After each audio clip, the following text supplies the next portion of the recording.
निरंजन आरंभं करोतु भो। सिमरन जॉइन करोति न जानामि।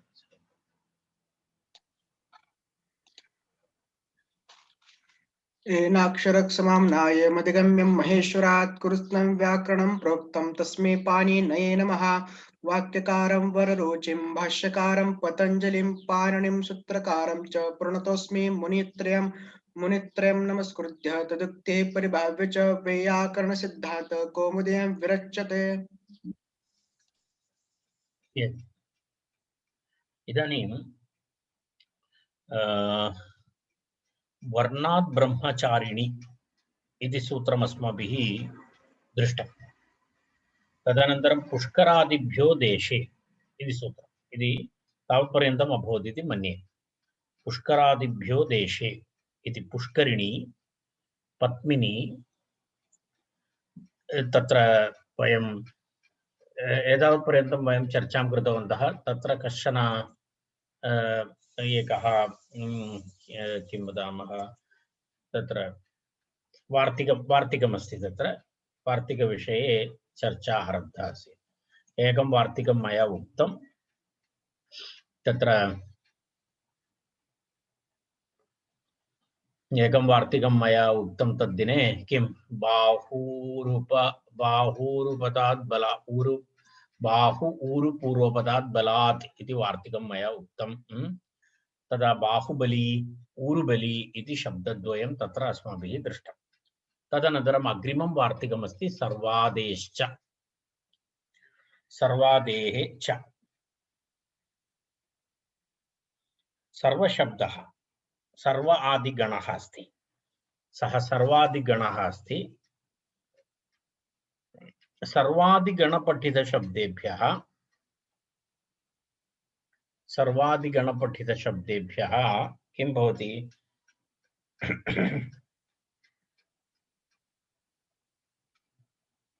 इनि प्रत्ययः भवति।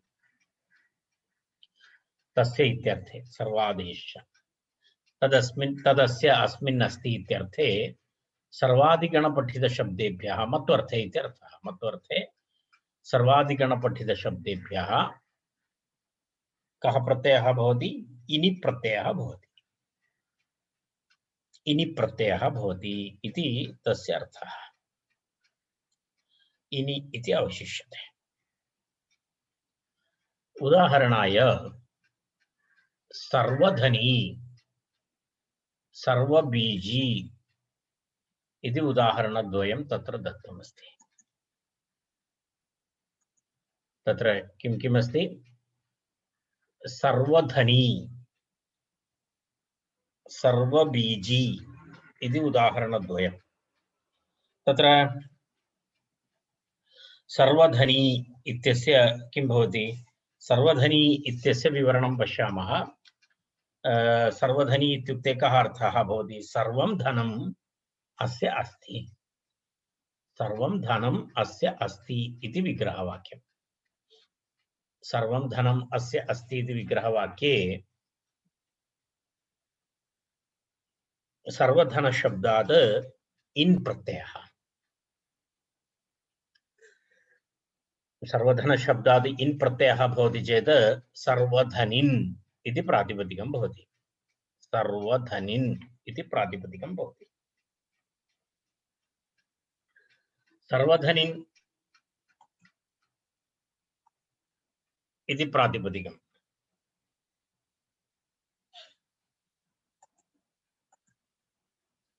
सर्वधनिम् इति शब्द प्रातिपदिकं भवति चेत् प्रथमा एकवचने सर्वधनी इति रूपं भवति। सर्वधनी इति रूपम्। एवं सर्वबीजी इति अग्रिमम् उदाहरणम्। सर्वबीजी सर्वबीजम् अस्य अस्ति इति। सभी प्रकार का सर्व प्रकाराणां बीजानि यस्य हस्ते अस्ति सः सर्वबीजम् अस्य अस्ति। सर्वबीजम् अस्य अस्ति इति किं भवति रूपम्?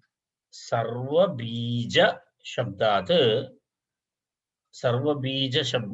इन् प्रत्ययः सर्वबीजिन् इति रूपं भवति। सर्वबीजिन् इति रूपं भवति। सर्वबीजी इति प्रथम एकवचनम्। अर्थाच्च असन्निहिते इति अग्रिमं वार्तिकम्। अर्थाच्च असन्निहिते इति। अर्थात् च असन्निहिते इति पदच्छेदः।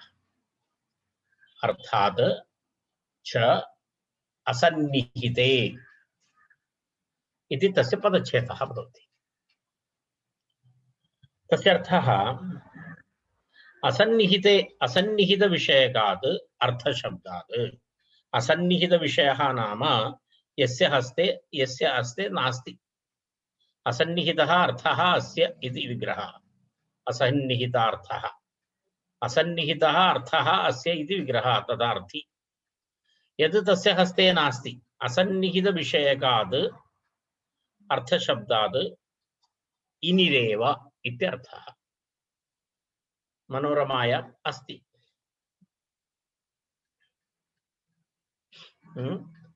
वार्तिकमिदम् असन्निहितात् अर्थशब्द विषयकात् अर्थशब्दात् इनिरेव इत्यर्थः। अर्थी इति शब्दः तत्र दत्तः। असन्निहितः तत्र कः अर्थः? तत्र अर्थी इत्यस्य तत्र असन्निहितः अर्थः अस्य अस्ति इत्युक्ते यस्य हस्ते धनं नास्ति तेन कारणेन सः धनम् इच्छति, धनं प्रार्थयति इति कृत्वा तस्य अर्थी इति नाम भवति। अर्थी इत्यत्र अर्थः अस्य अस्ति इति अर्थी नास्ति। यदि अर्थमस्ति चेत् सः अर्थी न भवति। अर्थी कदा भवति? अर्थी भवति कदा विपरीतार्थः भवति। यस्य हस्ते नास्ति तदा सः अर्थी भवति। यदा विद्याम् अर्थयति इति विद्यार्थी, धनार्थी, उद्योगार्थी, तत्र सर्वत्र अर्थी इति शब्दः कस्मिन् अर्थे भवति? सः विषयः तस्य हस्ते नास्ति, उद्योगः नास्ति इति कृत्वा उद्योगार्थी, विद्या नास्ति इति विद्यार्थी। सदर्थयति असन्निहितमस्ति तर्हि तस्मिन् अर्थे भवति। यदि सन्निहिते तु अर्थवान् भवति, सः अर्थी न भवति। यदि धनम् अर्थः अस्य अस्ति इति अर्थवान् इति रूपं भवति, न तु अर्थी भवति। यदा धनम् अस्य अस्ति इति धनी इव अर्थः अस्य अस्ति इति अर्थी न भवति। विपरीतार्थः अस्ति तत्र, तस्य अर्थः नास्ति इति कारणेन सः अर्थी अस्ति। असन्निहितः अर्थः अस्य अस्ति इति, असन्निहितः अर्थः अस्य अस्ति इति किं भवति? असन्निहितः अर्थः अस्य अस्ति इति अर्थी इति। सन्निहिते तु अर्थवान् इति। सन्निहिते इति अर्थः अस्ति चेत्, अर्थः अस्ति तस्य हस्ते धनवान् इत्यर्थे, विपरीत धनवान् इत्यर्थे अर्थवान् इति मतुप् प्रत्ययः भवति। मतुप् प्रत्ययः भवति। अर्थवान् इत्यत्र मतुप् प्रत्ययः मकारस्य वकारादेशः। अर्थवत् तत्र प्रथमा एकवचने अर्थवान् इति रूपम्। तदन्तात् च यदि अर्थशब्दः अन्ते भवति तस्मादपि इनि प्रत्ययः भवति। तदन्तात् च इति तत्र वार्तिकम्। अर्थशब्दान्तादपि इनिः वक्तव्यः इत्यर्थः। अर्थशब्दान्तादपि इनिः वक्तव्यः मनोरमायामस्ति। अर्थशब्दादपि इनिः वक्तव्यः इति तस्य वार्तिकस्य अर्थः। पूर्ववार्तिके केवलम् अर्थशब्दादि इनि प्रत्ययः भवति इति उक्तमासीत्। अस्मिन् वार्तिके तु अर्थशब्दः यस्य शब्दस्य अन्ते भवति तदन्तात् तस्मादपि इन् प्रत्ययः भवति। यदा उदाहरणाय धान्यार्थी इति उदाहरणं। धान्यार्थी धान्यार्थी इत्युक्ते कः अर्थः? धान्यस्य अर्थः धान्यप्रयोजनं, धान्यस्य अर्थः वा धान्यप्रयोजनम् अस्य अस्ति इत्यर्थे धान्यार्थशब्दात् इनि प्रत्ययः। धान्यस्य प्रयोजनम् अस्य अस्ति अर्थात् सः धान्यम् इच्छति इत्यर्थे धान्यार्थी। धान्यार्थशब्दात् इनि प्रत्ययः। धान्यार्थशब्दात् इनि प्रत्ययः। धान्यार्थशब्दात् इनि प्रत्ययः भवति चेत् धान्यार्थिन् इति प्रातिपदिकं भवति। धान्यार्थिन् इति प्रातिपदिकम्।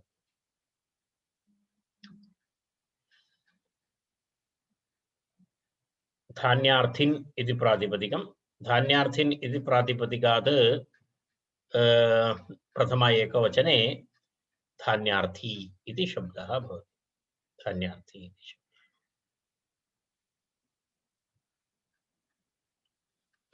हिरण्यार्थी इति अग्रिमम् उदाहरणं। हिरण्यार्थी इत्यस्य एवमेव हिरण्यं, हिरण्यस्य अर्थः अथवा हिरण्यप्रयोजनम् अस्य अस्ति।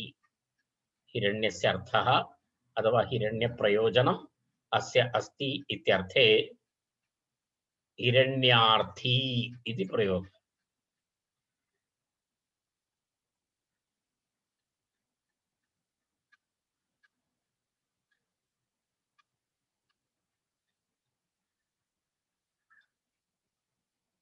हिरण्यार्थी इति भवति। हिरण्यार्थी हिरण्यार्थिन् इति प्रातिपदिकं भवति। हिरण्यार्थिन् इति प्रातिपदिकं। तदनन्तरं पुनः हिरण्यार्थिन् इति प्रातिपदिकात् प्रथम एकवचने हिरण्यार्थी इति रूपं भवति। बलादिभ्यो मधुपन्यतरस्याम् इति अग्रिमं सूत्रम्। बलादिभ्यो मधुपन्यतरस्याम्। बलादिभ्यः मधुप् अन्यतरस्याम् इति त्रिपदं सूत्रम्। बलादिभ्यः मधुप् अन्यतरस्याम् इति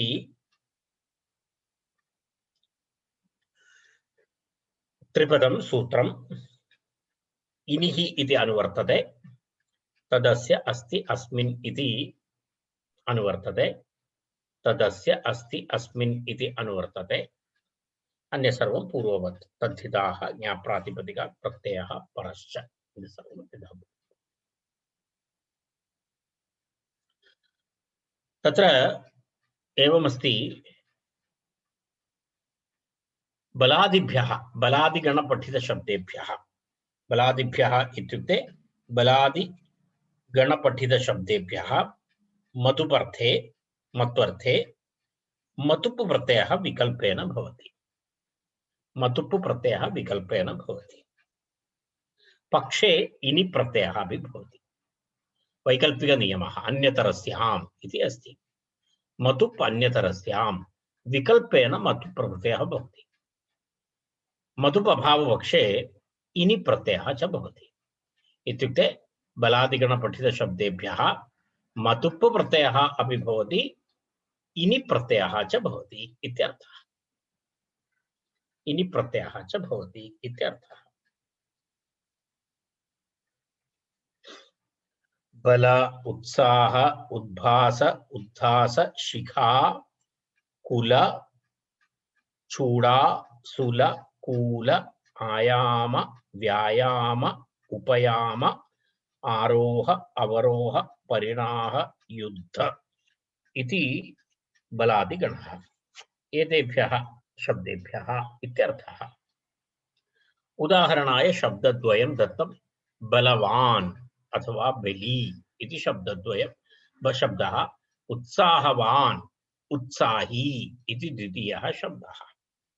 तत्र पश्यतु, बलम् अस्य अस्ति इत्यर्थे, बलम् अस्य अस्ति इत्यर्थे बलम् अस्य अस्ति इत्यर्थे बलशब्दात् मतुप् प्रत्ययः, बलशब्दात् मतुप् प्रत्ययः, बल मतुप् बलमत्, मकारस्य वकारादेशः मादुपधायार् मधुर्वा अयवादिभ्यः इति सूत्रेण तत्र मकारस्य स्थाने वकारादेशः, मादुपधायाः इति सूत्रं पश्यतु, मकारस्य स्थाने वकारादेशः, तर्हि बलवत् इति प्रातिपदिकं भवति। बलवत्, बलवत् इति प्रातिपदिकं भवति चेत् तस्य प्रथमा एकवचने नुमागमः संयोगान्तस्य लोपः इत्यादिकं भूत्वा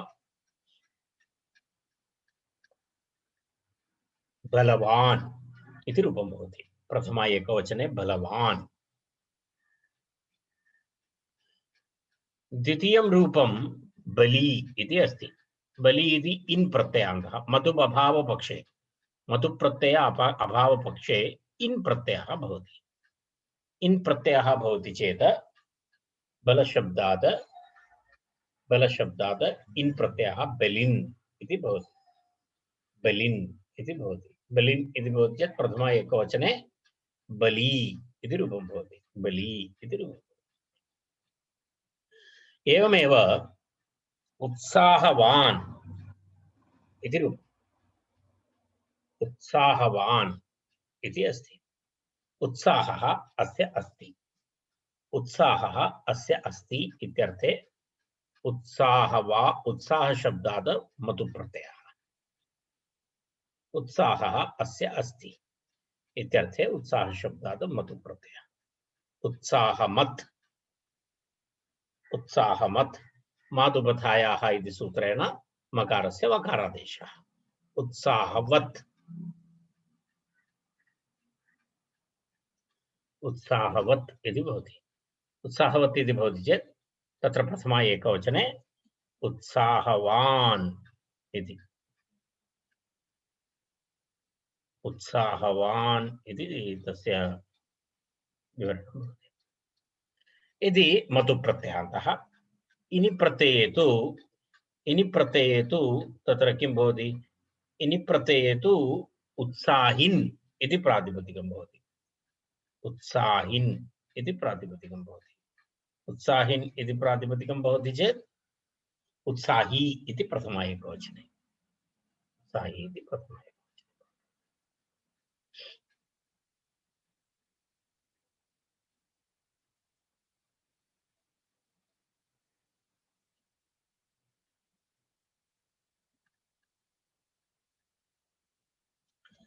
एवमस्ति। तर्हि बलादिभ्यः मधुपन्यतरस्याम् इति सूत्रं तत्र समाप्तं।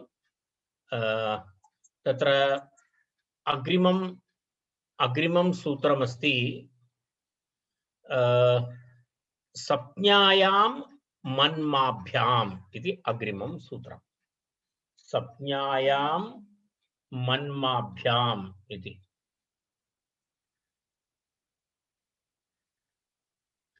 सप्ज्ञायां मन्माभ्याम्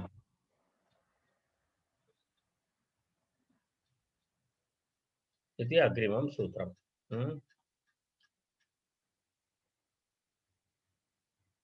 ओ सिम्रन्, भवती आगतवती, कथमस्ति? सम्यक् अस्ति वा? भवतीं दृष्ट्वा सम्यक् न भासते।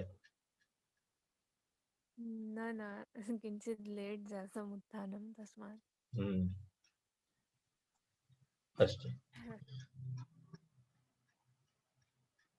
एतद् रेड्मी इति कस्य अस्ति?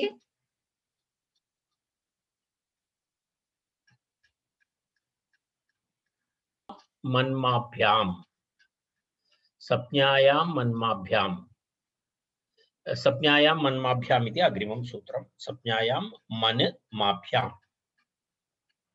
मन्नन्त शब्दाः मान्त शब्दाः मन अन्त शब्दः मा अन्त शब्दः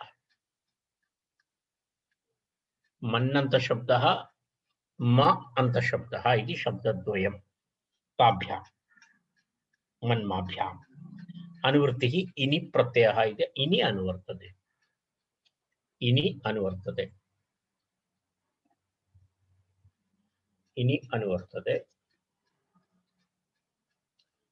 तत्र इनि इनि प्रत्ययः भवति इनि प्रत्ययात् तत्र तद्धिता तत्सर्वं यथा पूर्वं तदस्य अस्ति अस्मिन् इति अनन्तरं ज्ञाप्रातिपदिकात् इति सर्वं तदेव न तदस्य अस्मिन् इति संज्ञायाम् अस्ति क्षम्यतां संज्ञायाम् अस्ति अस्तु मन अन्तशब्दात् अनन्तरं पुनः किमस्ति मन अनन्तरं मान्त एतेभ्यः शब्देभ्यः किं भवति मन्नन्तात् मान्तात् च इनिः मत्वर्थे इति सूत्रार्थः सूत्रार्थः कौमुद्यामेव दत्तः अस्ति मन्नन्तात् मान्तात् च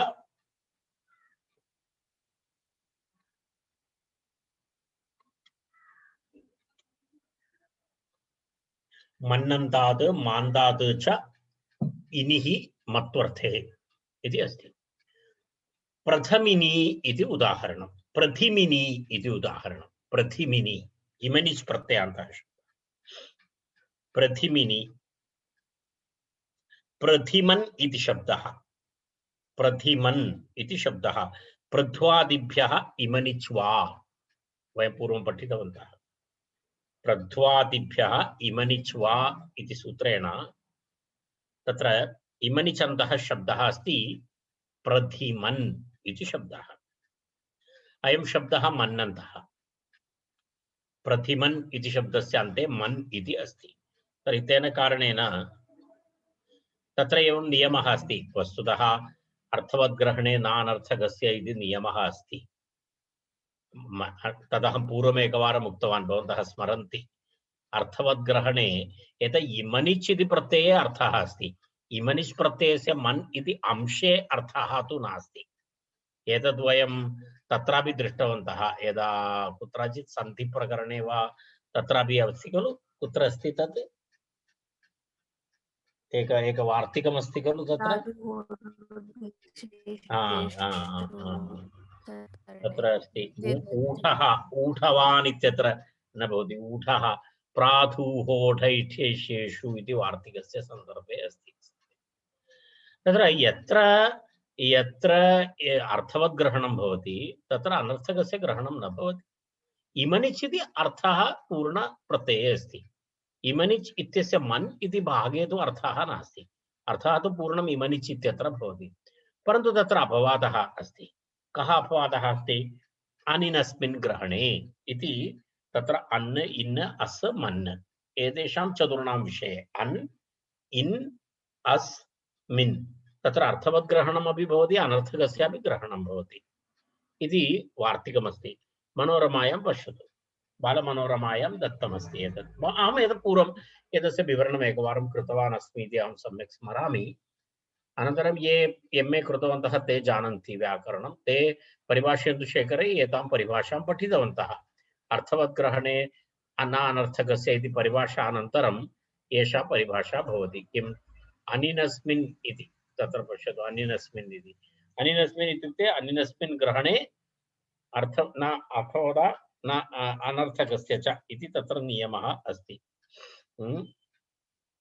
तत्र तेन कारणेन तत्र एवं न चिन्तयन्ति अर्थात् तत्र अनिनस्मिन् ग्रहणानि अर्थवता च अनर्थकेन तदन्तविधिं प्रयोजयन्ति इति वार्तिकं क्षम्यतां परिभाषा किमस्ति अनिनस्मिन् ग्रहणानि अर्थवता च अनर्थकेनापि तदन्तविधिं प्रयोजयन्ति इति परिभाषा अस्ति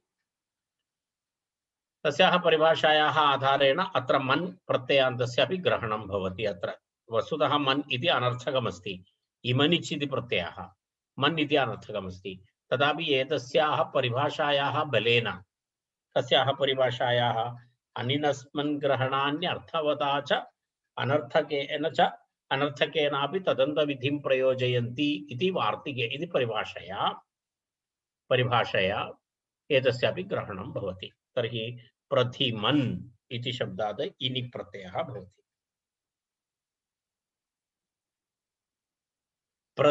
प्रथिमन् इति शब्दः, प्रथिमन् इति प्रथिमा विद्यते अस्याः अर्थात् विस्तृता इत्यर्थे शब्दः। प्रथिमा विद्यते अस्याः इति किञ्चित् विस्तृता स्थूला इत्याद्यर्थे प्रथिमिनी इति शब्दः। प्रथिमा विद्यते अस्याः इति प्रथिमन् इति शब्दात् इनि प्रत्ययः। तर्हि प्रथिम इन् टिलोपः भवति। तत्र टिलोपः भवति। प्रथिमन् इत्यस्य टिलोपः भवति चेत् प्रथिम इन्, प्रथिमिन् इति भवति। स्त्रीलिङ्गे ङीप् प्रत्ययः। तर्हि प्रथिमिन इ प्रथिमिनी इति शब्दः भवति। प्रथिमिनी इति शब्दः भवति। प्रथिमिनी इति शब्दः। तद् पुनः अन्यत् सर्वं यथा पूर्वं तत्र प्रथम एकवचने प्रथिमिनी इति शब्दः। दाम विद्यते अस्याः इति दामिनी। दामिनी इत्युक्ते विद्युल्लता। दामिनी इत्युक्ते विद्युल्लता। दाम इत्युक्ते बिज्ली। दाम अस्य अस्ति इति दामिनी। दामिनी इत्युक्ते विद्युल्लता, लैट्निंग इत्यर्थः दामिनी। दामन् इति शब्दः। दामन् इति शब्दात् दामन् शब्दात् इनौ इनि प्रत्ययः टिलोपः दाम इन् दामिन् ङीप् दामिनी सुप्रत्यये लोपे दामिनी इति प्रथम एकवचनं रूपम्। प्रथम एकवचनं रूपम्।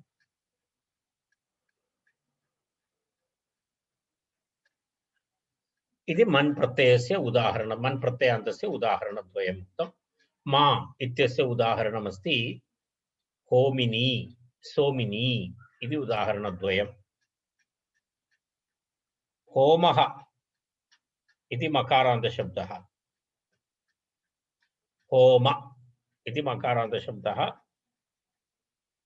होमः विद्यते अस्याः इति होमन् इति शब्दः अस्ति। होम इति शब्दात् इनि प्रत्ययः मान्तशब्दः।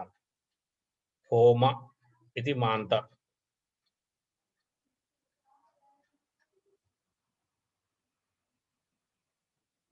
होम शब्दात् सोम शब्दात् च इन् प्रत्ययः। होम शब्दात् सोम शब्दात् होमः अस्य अस्ति इति होमः विद्यते अस्याः अथवा सोमः विद्यते अस्याः इत्यर्थे होमिनी इति एकं रूपं, सोमिनी इति अपरं रूपं। होम इनि अकार अन्त्यवर्णस्य लोपः, होम इनि होमिन् इति शब्दः प्रथम एक ङीप्, तर्हि होमिनी इति भवति। एवमेव सोमयज्ञं या करोति, सोमः विद्यते अस्याः इति। सोमयज्ञं या करोति इत्यर्थे सोमः विद्यते अस्याः इत्यर्थे सोम शब्दादपि इन् सोमिन् इति भवति। सोमिन् इति भवति। सोमिन् इति भवति चेत् तत्र ङीप् सोमिनी इति रूपं भवति।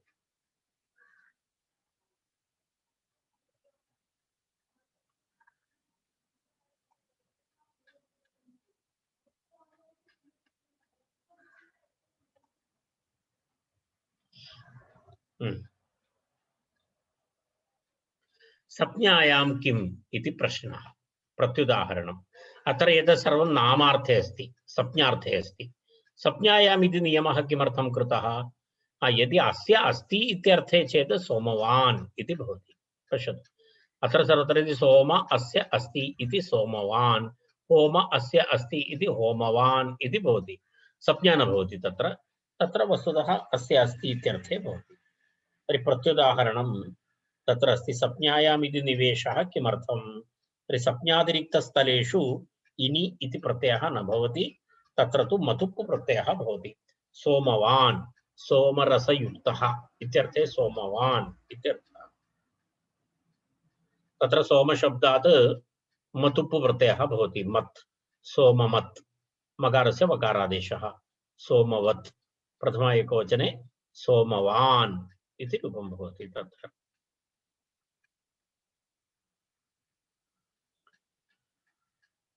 कंशभ्यां वभयुस्तीतु तयसः इति अग्रिमं सूत्रम्। कंशभ्यां, कंशभ्यां, कं शम् इति मान्तौ। कम् इति शब्दः उदकपर्यायवाची, सुखपर्यायवाची। शम् इति सुखपर्यायवाची। इति शम् इति वयं वदामः न, शं भवतु इत्यादि। शं नाम सुखम् इत्यर्थः। कं नाम जलम् इत्यपि अर्थः अस्ति, सुखम् इत्यपि अर्थः अस्ति। एतेभ्यः आभ्यः सप्त प्रत्ययाः भवन्ति। सप्त प्रत्ययाः भवन्ति एताभ्यः। किं किं भवति? व, भ, युस्, ति, तु, त, यस् इति येषां सप्तानां द्वन्द्वात् प्रथमा बहुवचनमस्ति। व, भ, युस्, ति, तु, त, यसः इति। तद् सप्त प्रत्ययानां द्वन्द्वसमासः। के के प्रत्ययाः? व, भ, युस्, ति, तु, त, यस् इति सप्त प्रत्ययाः तत्र भवन्ति।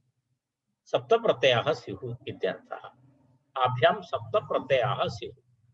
कंशभ्यां युस् यसोः सकारः पदत्वार्थः। पदत्वं भवति चेत् भसज्ञा न भवति।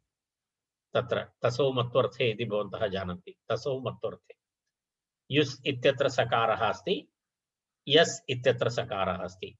तेन कारणेन तत्र तसौ मत्वर्थे इति सूत्रेण तस्य पदसंज्ञा भवति। पदसंज्ञा भवति चेत् भसज्ञा न भवति। भसज्ञा न भवति चेत् अन्तिमवर्णस्य लोपः न भवति। यस्य इति च इति तस्य प्रवृत्तिः न भवति इति तत्र तस्य लाभः। इदानीम् एकैकं पश्यामः। तत्र भिन्नभिन्नरूपाणि भवन्ति। कंशभ्याम् इति तत्र प्रथमं रूपं किमस्ति? कंवः। कम् इति शब्दः, कम् इति शब्दात् किमस्ति? कम् अस्य अस्ति इति। तदस्य सुखमस्य अस्ति इति अथवा जलम् अस्य अस्ति इति अर्थे कम् शब्दात् किं भवति? कम् शब्दात् व भवति चेत् कम् प्रथम प्रत्ययः व। तर्हि प्रथमः प्रत्ययः भवति कम् व। तत्र किम् इति? कम् भवति मोनुस्वारः इति सूत्रेण तत्र अनुस्वारः भवति। अनुस्वारः भवति चेत् कम् वः इति रूपं भवति। कम् वः।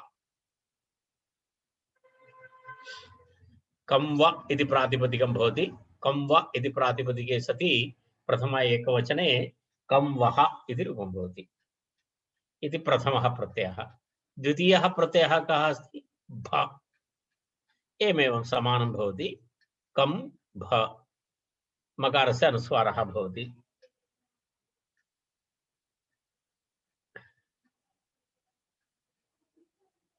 कंभः इति भवति।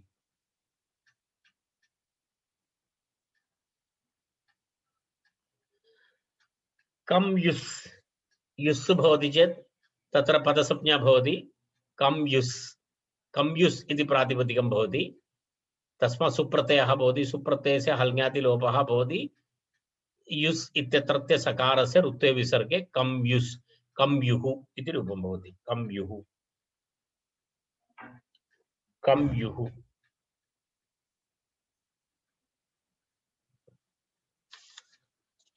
युः इति रूपं भवति।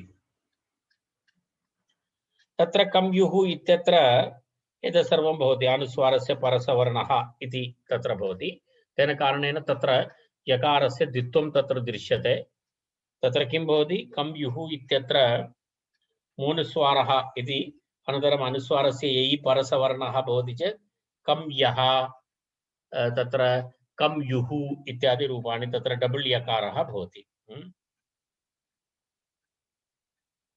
तत्र एवं रूपे भेदः अस्ति। अस्तु, अनन्तरं किमस्ति, तत्र युस् भवति चेत् तदनन्तरं तृतीयं, तदनन्तरं ति,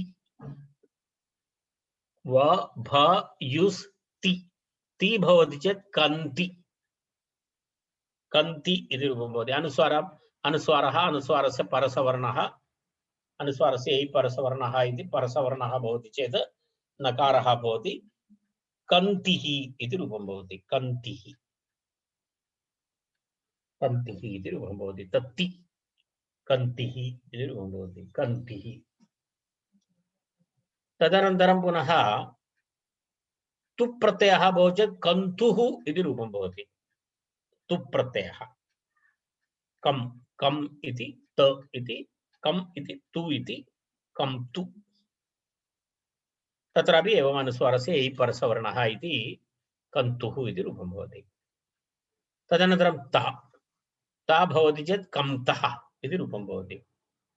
यस् भवति चेत् कम्यः इति रूपं भवति। विशेषतया वक्तव्यं नास्ति भवन्तः इदानीं। यस् कम्यस् इति प्रातिपदिकं भवति। कम्यस् इति प्रातिपदिकं भवति चेत् कम्यः इति रूपं भवति। तर्हि आहत्य सप्तरूपाणि भवन्ति कम् इति शब्दात्। कंवः, कंभः, कम्युः, कम्तिः, कन्तुः, कन्तः, कम्यः इति एतावन्ति रूपाणि भवन्ति कम् अस्य अस्ति इत्यर्थे। एवमेवं शम् अस्य अस्ति इति, कम् अस्य अस्ति इति अभवत्। शम् अस्य अस्ति इत्यर्थे एवमेव सप्तरूपाणि तस्यापि भवन्ति। शंवः, शंभः, शम्युः, शम्तिः, शम्तुः, शम्यः इति सप्तरूपाणि भवन्ति। शंवः, शंभः, शम्युः, शम्तिः, शम्तुः, शम्यः। अनुस्वारस्य वैकल्पिकः परसवर्णः। तत्र अनुस्वारः भवति खलु, अनुस्वारस्य ययि परसवर्णः इति, तत्र अनुस्वारस्य वैकल्पिकः अस्ति परसवर्णः। वकार यकार परस्य अनुनासिकौ वयौ भवन्तः जानन्ति, सन्ति नियमाः। तत्र विशेषतया वक्तव्यं किमपि नास्ति।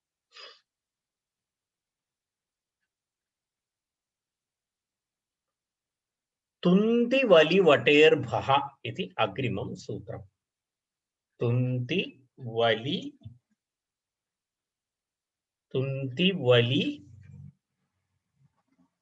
वटेर्भः, तुन्ति वलि वटेर्भः।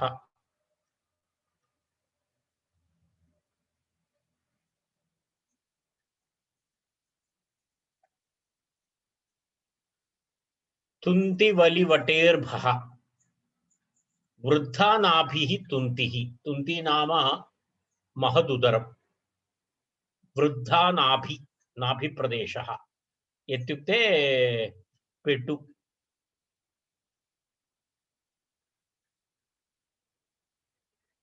यस्य उदरं बृहदस्ति, बृहदाकारः भवति, वृद्धा नाभिः इति तुन्तिः इति शब्दः। तर्हि सूत्रार्थः कः? सूत्रार्थः तुन्ति वलि वटि एभ्यः मत्वर्थे भप् प्रत्ययः स्यात् इति सूत्रार्थः। भप् प्रत्ययः तदस्य अस्ति अस्मिन् इति अनुवर्तते।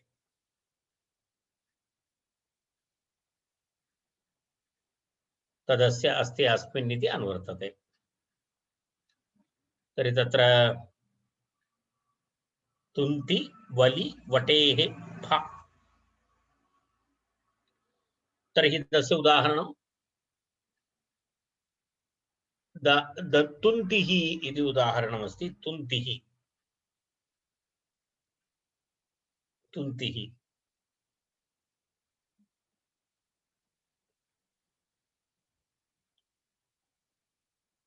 तुन्तिः इति शब्दः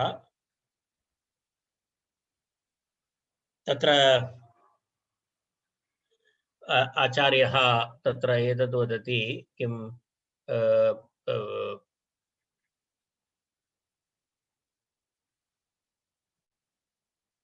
मूर्धन्योपधम् अस्ति इति तत्र एवं माधवाचार्यस्य पक्षे तुन् तुन् तत्र एवमस्ति तुन्दी इति न तुण्डि तुण्डि इति शब्दः अस्ति इति वदति। तुण्डि तदेव मूर्धन्योपधोऽयम् इति माधवः। तुण तुण नकारस्य स्थाने नकारः भवति मूर्धन्यः न ऋटुरषाणां मूर्धा मूर्धन्योपधा अस्ति इति। मूर्धन्योपधा अस्ति इति तुन्तशब्दस्य नकार दकार पूर्वं नकारस्य स्थाने नकारः अस्ति। तुण् तस्य उच्चारणं कठिनं भवति। तुण् तुण् तुण्डिभः इति रूपं भवति। तुण्डिभः तुन्दिभः इति न भवति इति माधवाचार्यस्य मतं। तर्हि तुन्तशब्दात् तुन्दिः अस्य अस्ति इति तुन्दिशब्दः तुन्दिशब्दात् भा तुन्दिभा।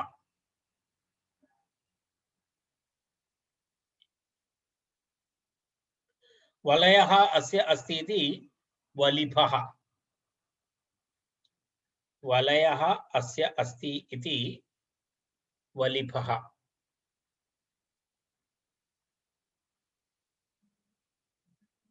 तत्र अयं शब्दः पामादिगणे अपि पठितः शब्दः अस्ति। पामादिगणे पठितः शब्दः अस्ति इति वलि वटि इत्यादि शब्दाः तत्र न प्रत्ययः अपि भवितुमर्हति। तेन कारणेन वलिभः इव वलिनः इत्यपि रूपमस्ति। वलिभः इव वलिनः इत्यपि रूपमस्ति। तदेव तत्र दत्तमस्ति पामादित्वात् वलिनोऽपि।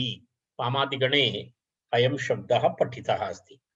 पामादिगणे पाठः भवति इति कृत्वा न प्रत्ययः भवति चेत् वलिनः इत्यपि रूपं भवति। वलिनः इत्यपि रूपं भवति। तर्हि वलिनः इति वटिभः। वटिभः इत्युक्ते वटिः अस्य अस्ति इति। वटी नाम मोदकम् इत्यर्थः। वटी वटकं मोदकम् इत्याद्यर्थः। वटी अस्य अस्ति इति वटिभः। वटिभः वटकं भवति। वट वट इति वदति खलु। वट इति वयं वट इति संस्कृतशब्दः। यदा मेन्दुवडा इत्यादिकं भवन्तः वदन्ति तद् वस्तुतः वट इति मूलशब्दः। वट इति संस्कृतशब्दः। तस्मात्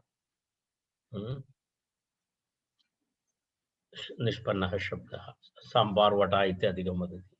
परन्तु डकारः इत्युच्यते साम्बार् वडा इति। वस्तुतः ट अस्ति वट अस्ति तद् उच्चारणदोषः। वटकं वर्तुलाकारं भवति यत् तद् वटं भवति। आयुर्वेदे अस्ति खलु वटकम् इति। आयुर्वेदे वटकादिकं भवति। वर्तुलाकारे यत् करोति तद् वटकम् इत्युच्यते। वटि इति मोदकम् इत्यर्थः। वटि वटिभः। वटिः अस्य अस्ति। मोदकम् अस्य अस्ति।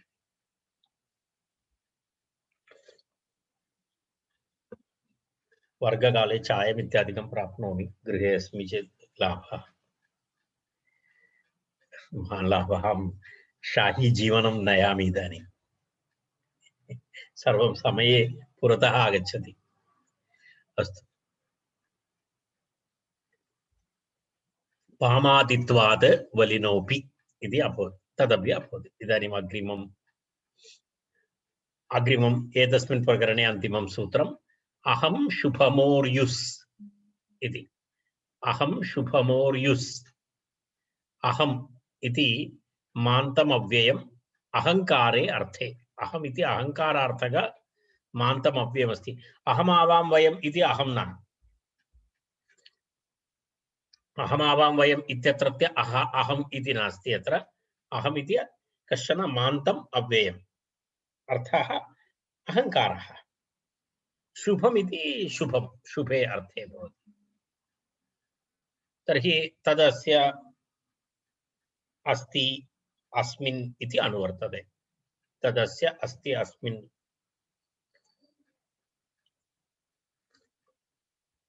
तदस्य अस्ति अस्मिन् इति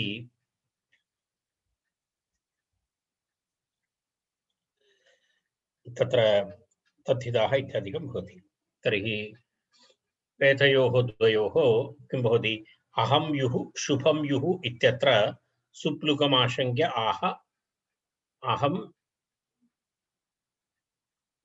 इति अहमिति मान्तमव्ययम् अहङ्कारे अस्तु तर्हि अहं शब्दात् शुभं शब्दात् मत्वर्थे युस् प्रत्ययः भवति इत्यर्थः युस् प्रत्ययः भवति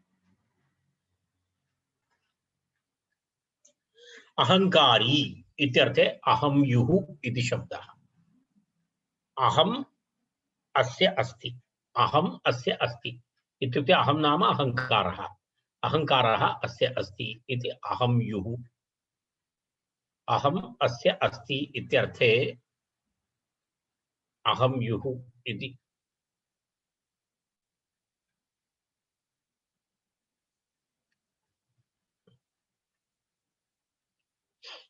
अहं युः इति शब्दः अहंकारवान् इत्यपि भवति अहंकारवान् इत्यर्थः अहं युः इत्युक्ते अहंकारवान् इत्यर्थः शुभं युः शुभं युः शुभम् अस्य अस्ति इत्यर्थे शुभं युः शुभान्वितः इत्यर्थः शुभान्वितः इत्यर्थः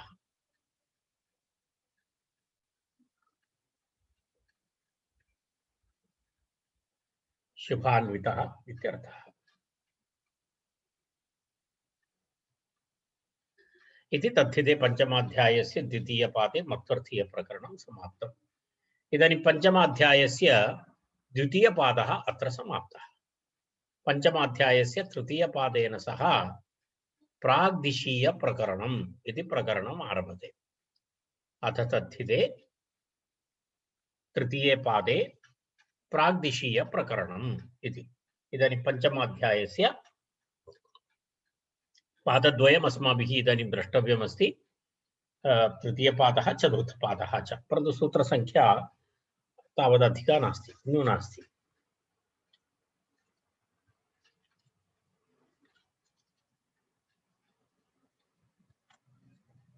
स्वार्थिकप्रकरणम् इति अन्तिमप्रकरणं भवति तावत्पर्यन्तं गन्तव्यम् सामान्यतः अस्मिन् मासे वयं समापयितुं शक्नुमः अक्टोबर् मासस्य अन्तपर्यन्तम् अन्यथा नवम्बर् मासस्य प्रथमे सप्ताहे इदं यज्ञं समाप्तं भवति भवन्तः बहु मिस् कुर्युः इदानीं 6:30 भवतां स्वभावः जातः प्रतिदिनम् इति प्रातःकाले इदानीम् एतस्य नशा भवति 6:30 व्याकरणं न शृणोति चेत् दिने कापि न्यूनता भासेत किमपि न्यूनं जातमिव भवति जीवने यद्य किमपि एतत् एका नशा अस्ति पठितुः पाठयितुः च नशा भवति ममापि अस्ति ममापि एतत् न भवति चेत् ह्यः अहं न पाठितवान् व्याकरणम् इति कृत्वा प्रातःकाले मम बहु अनारोग्यम् अभवत् यदा तद्भवति तेन कारणेन एतत् समाप्य सत्वरम् अग्रिमप्रकरणस्य आरम्भः करणीयः अग्रिमप्रकरणम् अहं किञ्चित् विपुलाकारेण करोमि अन्यान् अपि योजयामि तत्र किञ्चित् अस्तु प्राग्दिशो विभक्तिः इति अग्रिमं सूत्रम् प्राग्दिशो विभक्तिः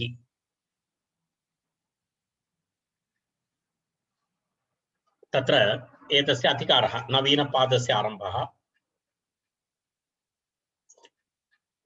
नवीनपादस्य आरम्भः इति कृत्वा प्राग्दिशः यथा एतस्य अधिकारः कियत्पर्यन्तं विभक्त्यर्थः भवति। अत्र भवन्तः जानन्ति यदा पञ्चम्यास्तस् इत्यादिकं भवति खलु, अतः इतः इत्यादि शब्दाः, अत्र तत्र इत्यादि शब्दाः सप्तम्यर्थे त्रल् इति विभक्त्यर्थः प्रत्ययाः भवन्ति, ते सर्वे अत्र भवन्ति, अस्मिन् प्रकरणे भवन्ति।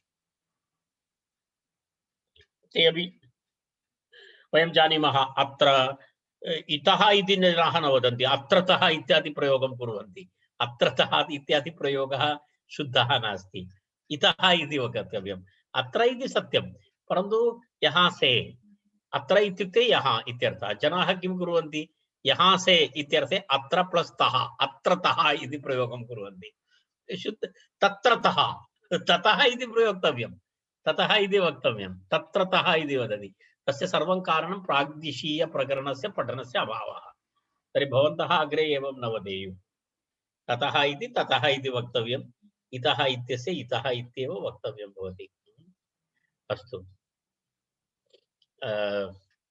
प्राग्दिशः विभक्तिः इति तत्र प्राग्दिशीय प्रकरणस्य आरम्भः। प्राग्दिशीय प्रकरणे प्राग्दिशो विभक्तिः इति, प्राग्दिशो विभक्तिः इति दिक्शब्देन तद्घटितं सूत्रं विवक्षितम्। दिक्शब्दः तद्घटितसूत्रस्य विवरणम् अस्ति। तद्घटितसूत्रं नाम दिक्शब्देभ्यः सप्तमी पंचमी प्रथमाभ्यः दिग्देशकालेषु अस्तातिः इति सूत्रम्। 5.3.27 इति सूत्रम्।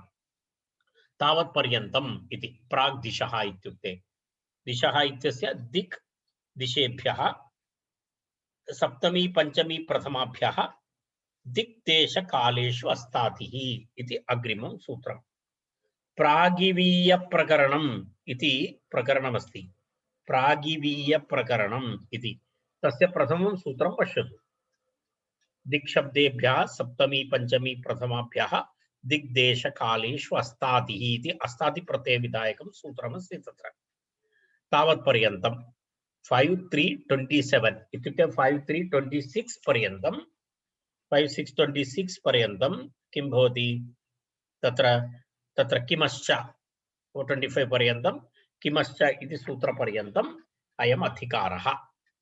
दिक्शब्देभ्यः इत्यतः प्राक् वक्ष्यमाणाः प्रत्ययाः विभक्तिसंज्ञाः स्युः।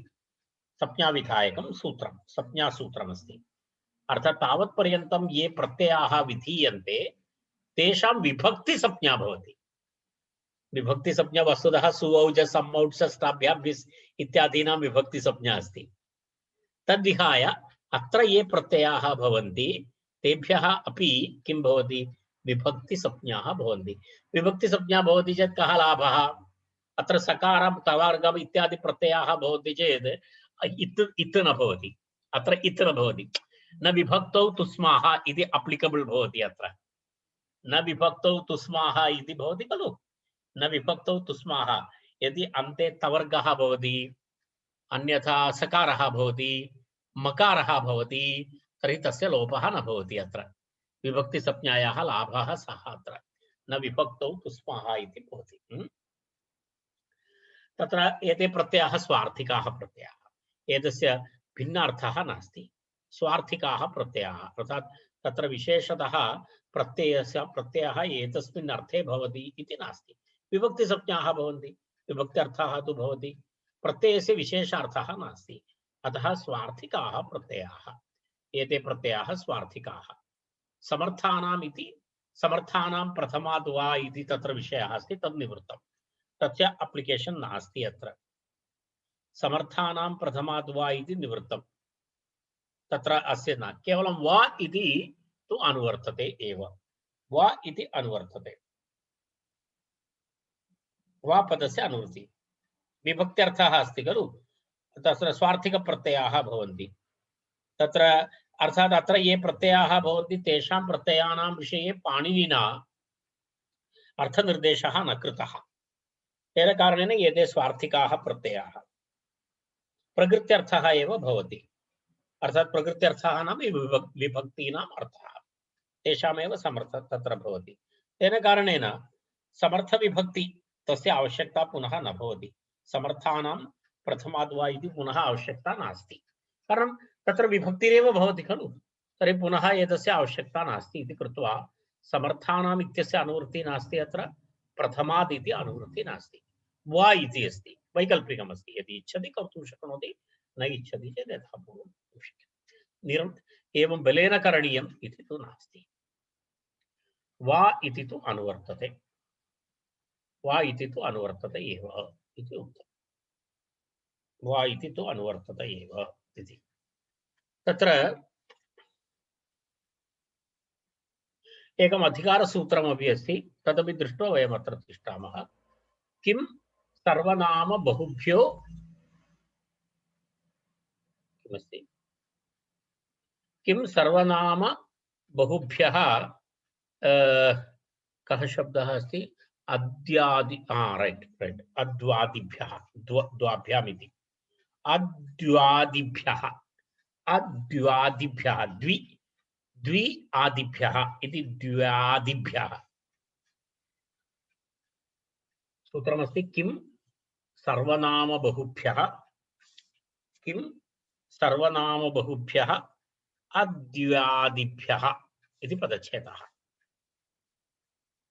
किं सर्वनाम बहुभ्यः अद्व्यादिभ्यः इति प्राग्दिशः इति अनुवर्तते। तद्धिताः ज्ञाप्रातिपदिकात् प्रत्ययः परश्च अधिकारसूत्रमस्ति। तत्र एवमस्ति, प्राग्दिशः इति अनुवर्तते। दिक्शब्देभ्यः इति पूर्वपर्यन्तम् इत्यर्थः। दिक्शब्देभ्यः इति तावत्पर्यन्तं, दिक्शब्देभ्यः इति सूत्रपर्यन्तम् इति ये प्रत्ययाः विधीयन्ते ते द्वि इत्यादि शब्दान् त्यक्त्वा, द्वि आदि शब्दान् त्यक्त्वा केवलं किम् अनन्तरं सर्वनाम शब्दाः अनन्तरं बहु एतेभ्यः शब्देभ्यः प्रत्ययाः भवन्ति इत्यर्थः। किम् इति शब्दात् प्रत्ययाः भवन्ति, अर्थात् एते प्रत्ययाः दिक्शब्देभ्यः इति अधिकारः तावत्पर्यन्तं, ततः पूर्वतरं पर्यन्तं ये प्रत्ययाः भवन्ति ते प्रत्ययाः केभ्यः शब्देभ्यः भवति? एकं तु किम् इति शब्दात् भवति, सर्वनाम शब्दात् भवति, बहु शब्दात् भवति। द्वि अनन्तरशब्दाः तत्र सर्वनामगणे भवन्ति, तान् त्यक्त्वा, तान् शब्दान् त्यक्त्वा, कारण सर्वनामगणे द्वि आदि शब्दाः अपि उक्ताः सन्ति, तान् शब्दान् त्यक्त्वा केवलं सर्वनाम शब्दः, केवल पूर्ण सर्वनाम इति वदति चेत् द्वि अपि भवति स्म, तस्मादेव तत्र द्वि इत्यादि त्यक्त्वा सर्वनाम इति उक्तम्। किं शब्दः द्व्यादि अन्तर्गतमस्ति, तदापि तस्य निषेधः अस्ति। अर्थात् तत्र किं शब्दस्य तेन कारणेन पृथक् निर्देशः कृतः। सर्वनाम संज्ञा सर्वादीनि सर्वनामानि इति तत्र पश्यन्तु भवन्तः, तदा एतत् सर्वम् अवगन्तुं शक्यते। तर्हि के शब्दाः किं शब्दात् भवति? सर्वनाम शब्देभ्यः भवति, परन्तु द्वि आदि तान् त्यक्त्वा अनन्तरं बहु शब्दात् भवति। एतेभ्यः शब्देभ्यः किं भवति? इदानीं प्राग्दिशपर्यन्तं ये प्रत्ययाः भवन्ति ते प्रत्ययाः एतेभ्यः शब्देभ्यः भवन्ति इत्यर्थः। तत्र के शब्दाः पुनरेकवारं पश्यामः। तत्र किम् इति शब्दः सर्वनाम शब्दः, किमः सर्वनाम्नः बहुशब्दाच्च प्राग्दिशो अधिक्रियते इति सूत्रस्य अर्थः। किं शब्दः किमः सर्वनाम्नः बहुशब्दात् च इति प्राग्दिशो अधिक्रियते इति तस्य आशयः।